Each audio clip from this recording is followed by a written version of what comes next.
પાટણ જિલ્લાના રાધનપુર અને ચાણસ્મા ખાતે એક એવી ટોળકી સક્રિય થયેલ જેમણે નજર ચૂકવી અને પૈસા ભરેલો થેલો લઈ જાય એ બાબતની 2-3 એફઆઈઆર થયેલી, જે બાબતે ડિવિઝન રાધનપુર ખાતે પોલીસને સક્રિય કરેલી અને આ બાબતે હ્યુમન સોર્સિસ અને ટેકનિકલ સોર્સ અમે સતત મેળવી અને આ બાબતે મધ્યપ્રદેશ અને મહારાષ્ટ્રની ગેંગના જે ઇસમો છે એમને પકડી લીધેલ છે.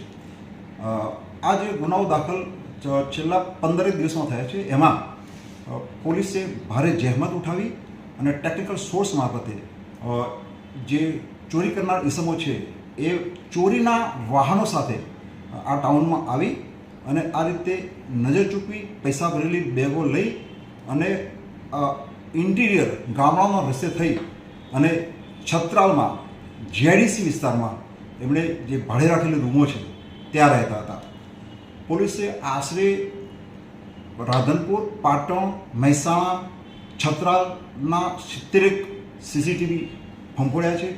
એ ઉપરાંત વેશ પલટો કરીને જીઆઈડીસી વિસ્તારમાં 3 દિવસ પડી રહ્યા છે અને આ બાબતે મધ્યપ્રદેશ અને મહારાષ્ટ્રની ગેંગના કુલ 6 ઇસમોને પોલીસે ઝડપી લીધેલ છે. ચાણસ્મા ખાતે જે ચોરી થયેલ છે 1,57,000ની જે નજર ચૂકવીને થેલો લઈ ગયા હતા એમાંથી 1,43,000 રૂપિયા રોકડા પણ રિકવર થયા છે.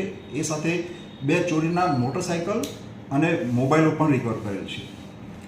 આ રીતે પાટણ જિલ્લા પોલીસમાં ચાણસ્મા અને રાધનપુર પોલીસે ભારે જહેમત ઉઠાવી જે રાજ્ય આ રીતે ચોરી કરનાર ગેંગ છે એને પકડી લીધેલ છે અને ગુના ડિટેક્ટ કરેલ છે.